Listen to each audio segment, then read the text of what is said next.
So, I mean, I will definitely say that I am now in the hardest part of this business. Hey everyone, I'm Eddie Bear. If you're new here, it's nice to see you. If you're a familiar face, welcome back. Super grateful to have you again. I am just going to jump on and do a quick video of the latest $500 restock I have done for the business. So $500, around £350, £380. Super excited because I'm actually going to start taking a bit more of an experimental approach, and I'm going to start looking at additional TCGs. So I have a bit of One Piece to run through today, a bit of Riftbound as well. As a League of Legends player back in the day, it's one that I think has a lot of potential, and like some of the artworks are insane. I haven't played the TCG itself, but the artworks of the champions I used to play back in the day, absolutely incredible. So I thought I'd do a bit of a run through of what I've bought, the kind of cost that I've paid on average for certain bundles, the types of cards I've gone for as well. So I've really tried to get a bit of variety in this haul. Again, because I'm so new into this, I'm still very much in that process of feeling out what works, what doesn't work, how long I'm sat on certain things. Like in my last video, I was speaking about how Japanese art rares, for instance, don't sell as quickly as you'd have thought they would considering their low price point. But because of that, everyone's sort of got them or is selling them or has already picked up the ones that they want, which completely understandable. And that's why I want to document this, so that as many people out there that want to do something similar has lessons and mistakes that I've made that they can, learn from and ultimately do better than I'm doing. But without further ado, let's get into the things I've picked up, how much I've paid, what I reckon the resale value on them is, and also highlight some of my favourite pickups that, I'm so excited to show you some of this. I'm also a firm believer that if you hit that subscribe button, your pull rates drastically go up. So from Riftbound, the new League of Legends TCG that's about to enter, I believe its third expansion, which is pretty cool to see it growing already. We have the Severe Champion unit, the Rek'Sai Alternate Art Champion unit, and the Rumble Full Art. These cards are absolutely stunning. And it'd be interesting to see how well these sell.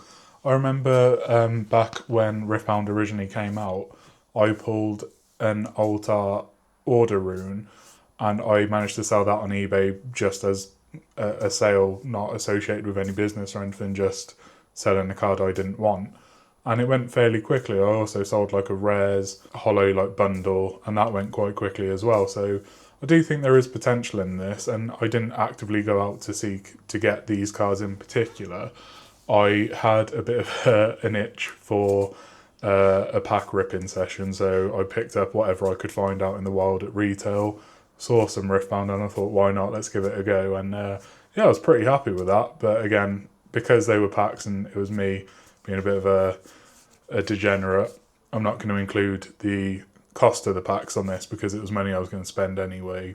The fact that I've got something out of it that I can then go on to sell is, a bit of a bit of a cheeky win there. And carrying on the idea of picking up additional TCGs, obviously in my first video, one of the things that I spoke about was One Piece.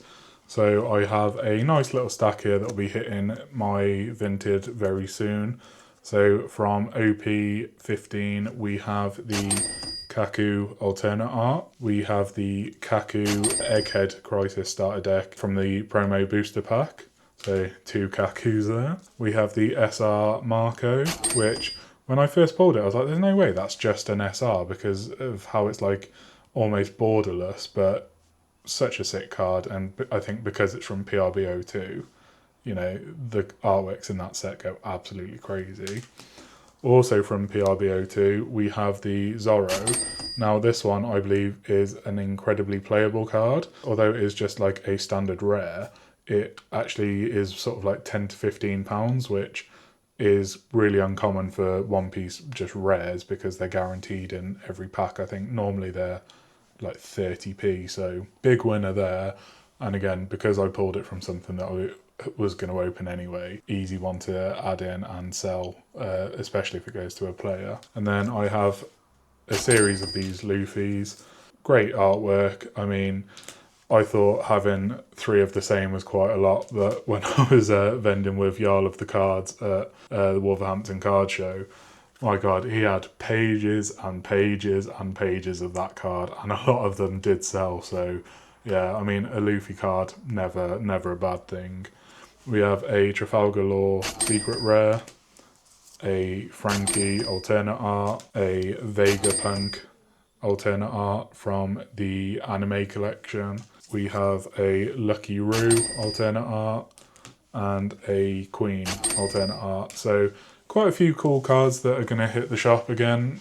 Bit of variety, interesting to see what moves quickly, what doesn't.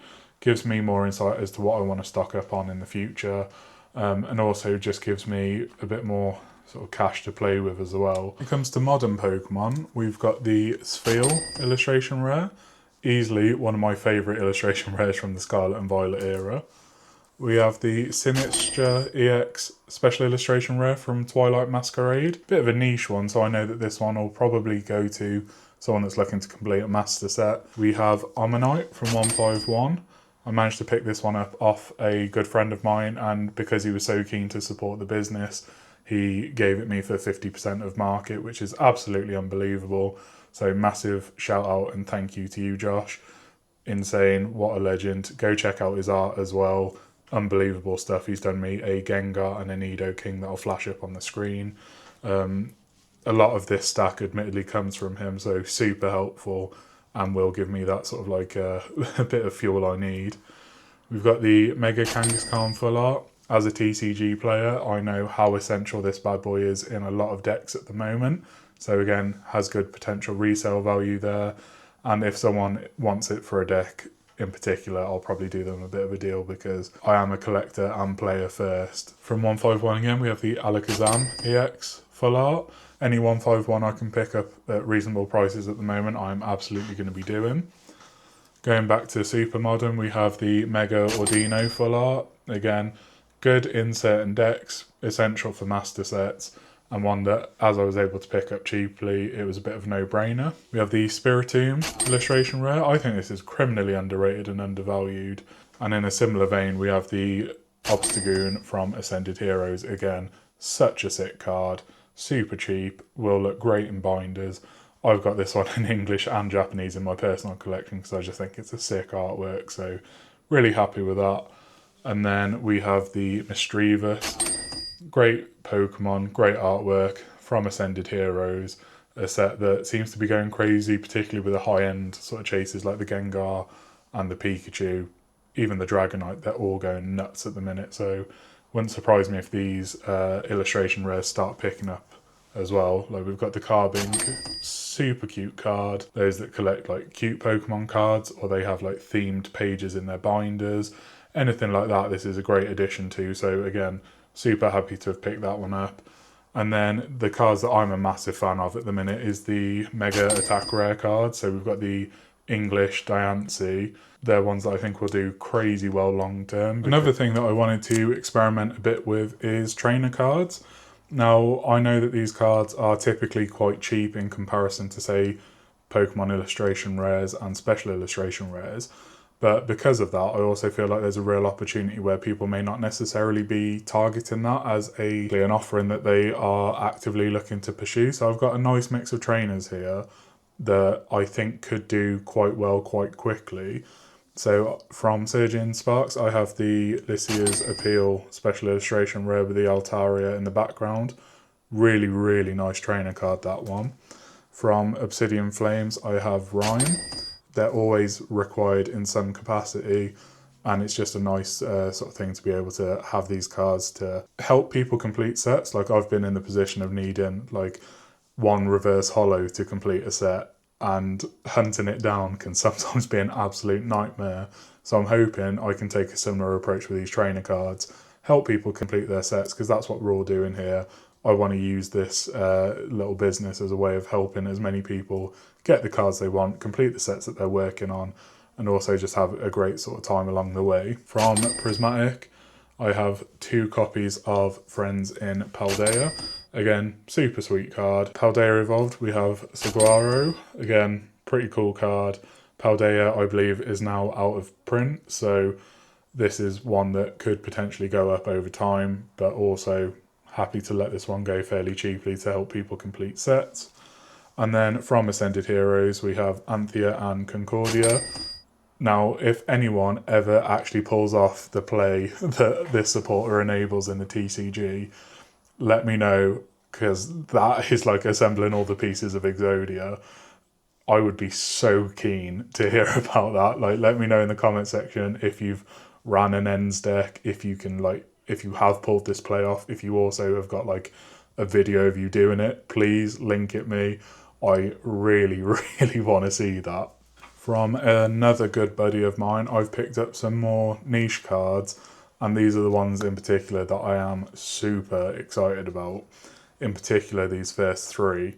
So we have the Eevee Reverse Hollow Platinum Stamped Burger King promo from 2008. In fact, it's an evolution, and it's a promo that's coming up to 20 years old now. I just think is a really, really cool addition to have and to have up for sale, especially if I can get it in the hands of an Eevee collector.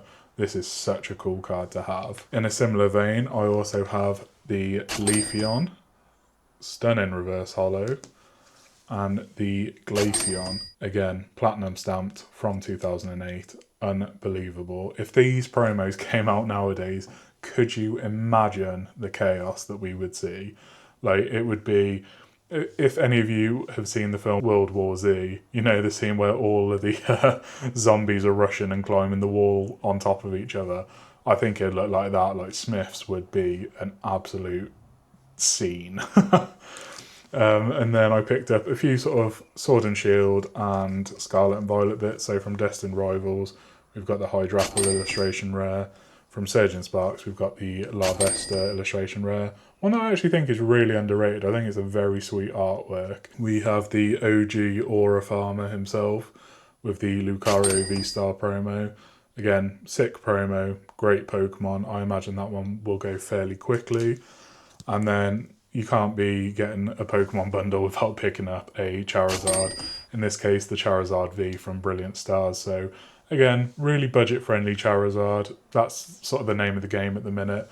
And I really want to keep it as authentic with you guys as possible, that I'm not constantly doing like £1,000 deals or even, you know, 3-figure deals really at the minute. Like, the main aim for me is just getting a good volume of sales of sort of like 3 to sort of £50 cards, constant cycle, reinvest that money and continuously feed the money into the business.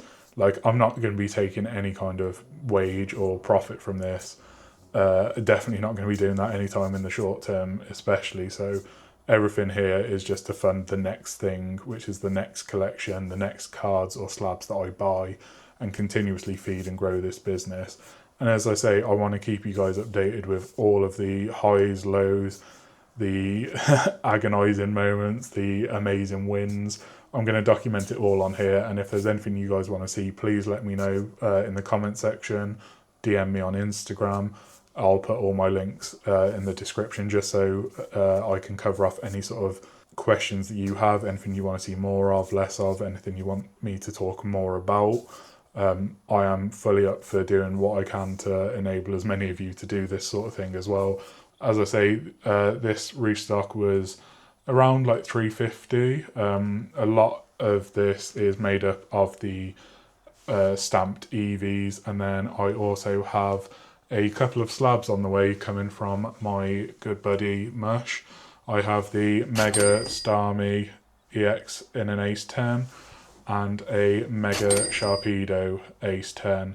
Both fantastic looking slabs. Really keen to get them in and get them listed as soon as possible. Because of the Mega Starmie being from a fairly recent set, obviously there is an element of timing needed on this. So it's like as soon as it comes in, it needs to be documented, listed and sold, so that I can make sure that I sell it at a time before there is any sort of like big market like settles or like fluctuations. So I think at the time of recording this, it currently sells for about £135. I think for me to be able to at least break even on it, it needs to sort of hover around that £100 to £120 range. Realistically, 115 to 120 is like I make maybe a fiver. So we'll sort of see on that one. As I say, speed is the name of the game on that one. If it drops too low, I will just hang on to it, I think, because I think although it's a really derpy mega, I think it's a great looking slab, and in a 10, can't go too wrong there. So I mean, I will definitely say that I am now in the hardest part of this business, and that is actually trying to continuously source cards to have stock that I can continuously feed onto Vinted, higher end bits onto eBay, and also try and lean on my connections and my social reach and try and sell directly via Instagram, or even get conversations going from people in the YouTube comments. So trying to keep a constant feed of cards coming in as quickly as they're going out, managing to buy liquid things or cards that have great potential, or even slightly niche things that people may not even know exist, and then so that I can continuously show that kind of presence online. Selling stuff in the first few weeks has been fantastic. I think in the first couple of weeks now, I've made over £300, which is incredible, and I'm super grateful for all the support. But as the majority of that came from my personal collection, obviously it's easy then because it's just pure, I'm going to say pure profit, but it's money that I've spent and not tracked as part of this like ages ago. Stuff that I've either like picked up at shows cheap when Pokemon wasn't booming like it is now, or stuff that I got in trade. So because of that, it's like that is essentially straight profit continuously. But then now I'm having to reinvest that money into getting more stock in so that I have more stuff to sell. And whilst also doing this and trying to build a bit of a inventory for future vending, it's sort of trying to really manage a lot of spinning plates to see what sort of direction I want to go in. So, an exciting moment, I have now received my very own business cards. So, I designed these myself, got them printed via eBay. They cost me £11 for 100 of these, so it means that each order is now going to cost me an additional 11 pence. But this is a great opportunity for me to push my Instagram and YouTube channel that you're watching me on here. This way I can look to increase the amount of subscribers I have, look to grow the audience there, and also get my name out there and get more people to follow me on Instagram, where I can have more conversations in terms of the buying and selling of cards. This is one of those costs that as a business I want to absorb. So again, 11 pence per order is nothing crazy. I know that in Pokemon the margins are very tight and that's sort of what you rely on, but I feel like this is a completely necessary step to get my brand out there. And also, like, I'm just so gassed with how these turned out. Like, look at that. And then QR codes for Instagram and YouTube. Hopefully I can get more people on here so it gets to the point where YouTube could be a little bit of a side earner in the background as well. Obviously it will never be massive, but anything that can sort of absorb costs a bit more would be lovely. And then Instagram to try and get more people to have more conversations, to cast my reach a bit wider, and ultimately build that community and get stuck in with you all. So yeah, super happy about this, and these will be going out in every order that I receive going forward.